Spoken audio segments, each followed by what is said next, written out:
Le troisième axe de l'action du gouvernement concerne, bien sûr, la relance économique et la reconstruction post-crise.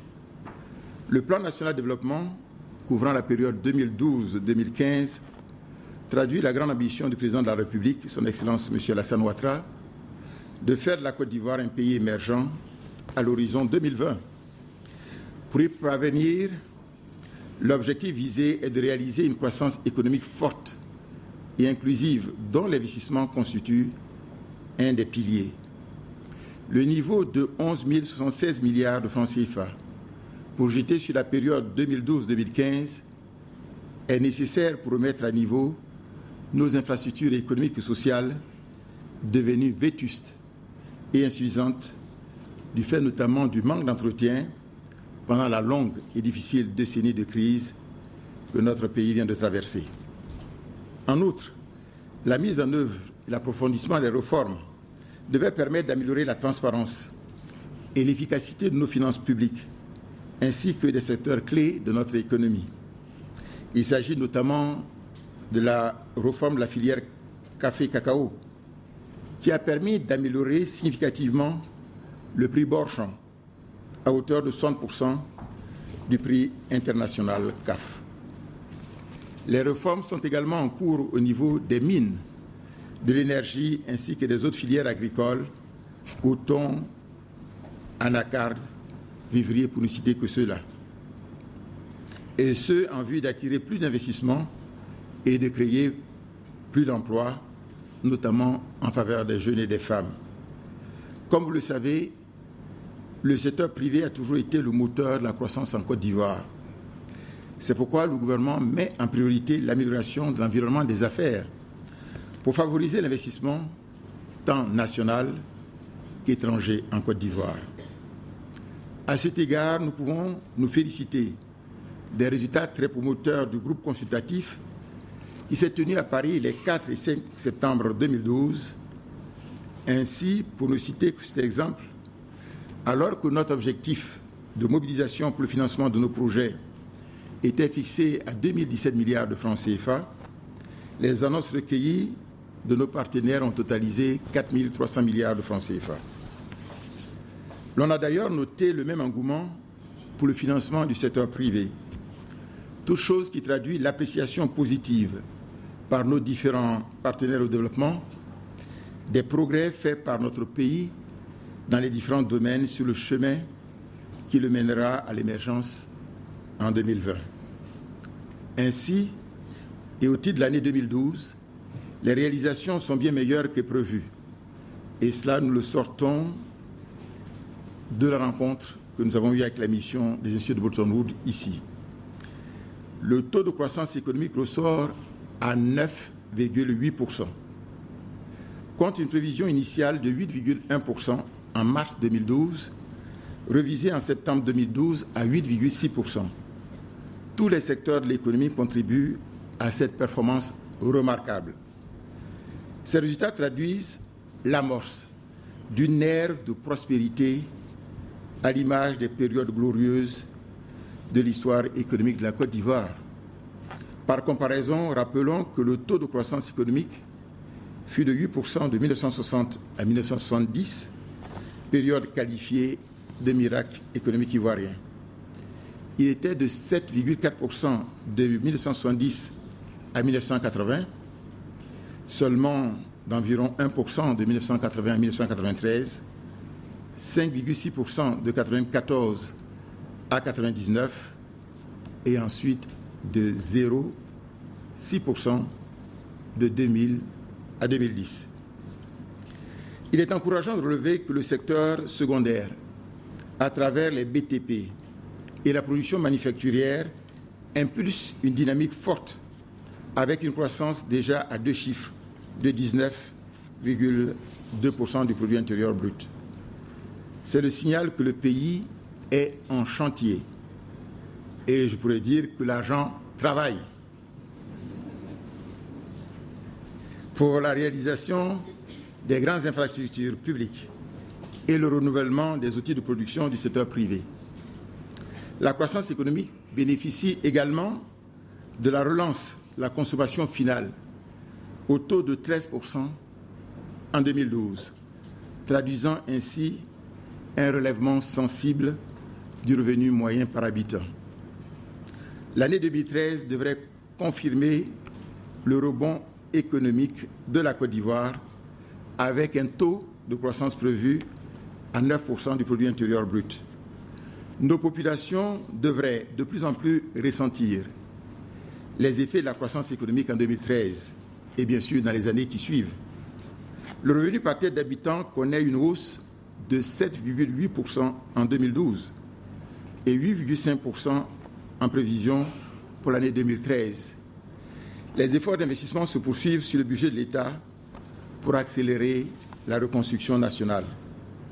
Le niveau inscrit au budget 2013 s'établit à 1027 milliards de francs CFA en prévision, niveau historique, et qui est à comparer aux réalisations de 615 milliards de francs CFA en 2012 et une moyenne de seulement 231 milliards 3 sur la période 2000-2010.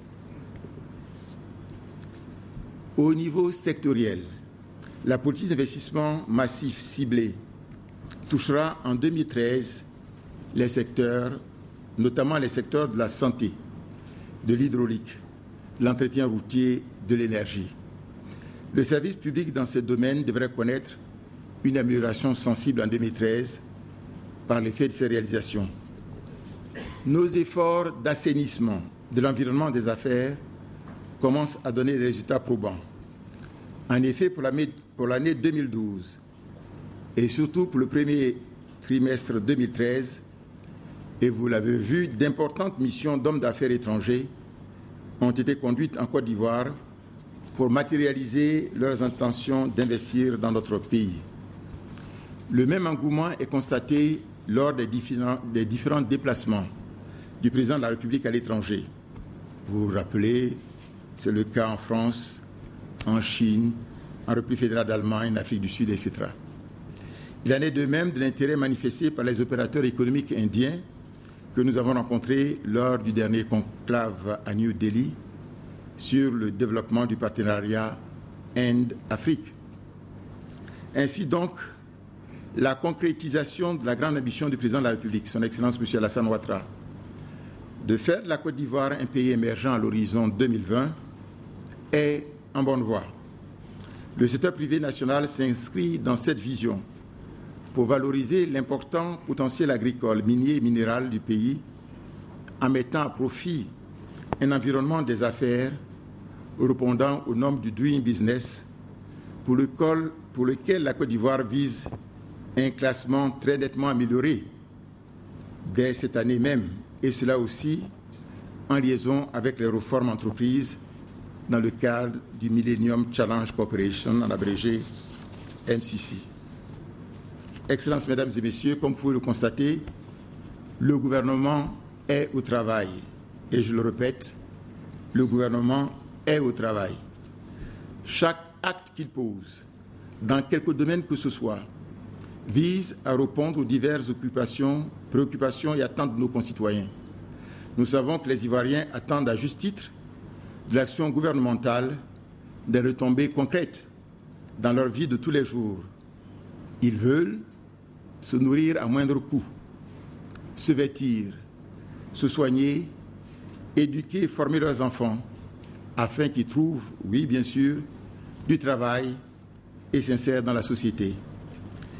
Les Ivoiriens veulent qu'une lutte sans merci soit engagée contre la corruption, contre la vie chère, contre les coupures d'eau et d'électricité, contre les embouteillages dans certaines villes, contre les ordures ménagères, etc. Ils veulent de bonnes routes. Ils veulent mener une vie décente. Et on les comprend. C'est justement ce que leur a promis le président de la République. Le gouvernement dont le président de la République m'a fait l'honneur de me confier la direction est justement au travail pour conduire tous ces différents chantiers. Ils vont aboutir afin de redonner la joie de vivre aux Ivoiriens. Nous sommes en train de tenir les promesses du chef de l'État, tant en matière d'amélioration des conditions de vie des populations que dans la consolidation de la paix, de la sécurité et la cohésion sociale. Le gouvernement est soucieux de préserver les populations, bien sûr, tant que faire se peut, en particulier les populations les plus vulnérables, des effets négatifs des réformes qui demeurent, il faut le souligner, nécessaires pour consolider la croissance économique et le bien-être. C'est le sens des dernières décisions de réduction des prix, et vous le savez, du gaz butane, du carburant super que le gouvernement vient de prendre. C'est également le bien fondé des efforts d'investissement en cours pour construire des écoles, des centres de santé, des centrales thermiques et hydroélectriques, les adductions d'eau potable. Et vous savez aussi, et le ministre des Mines l'a fait il n'y a pas si longtemps, la distribution d'ampoules électriques. Vous avez aussi le cas, et ça ne date pas de si longtemps, de distribution d'engrais pour 10 000 tonnes, etc. Nous en parlerons tout à l'heure. Je voudrais donc inviter nos compatriotes à la patience et à la sérénité, afin de ne pas briser le bel élan de croissance retrouvé de notre pays. Sachons donc garder espoir et préserver nos acquis pour la prospérité de notre pays et le bonheur des populations. Pour conclure, je voudrais souligner que le gouvernement est fermement engagé sur les 3 chantiers de la paix et la sécurité, de la réconciliation nationale et de la cohésion sociale, ainsi que de la reconstruction post-crise.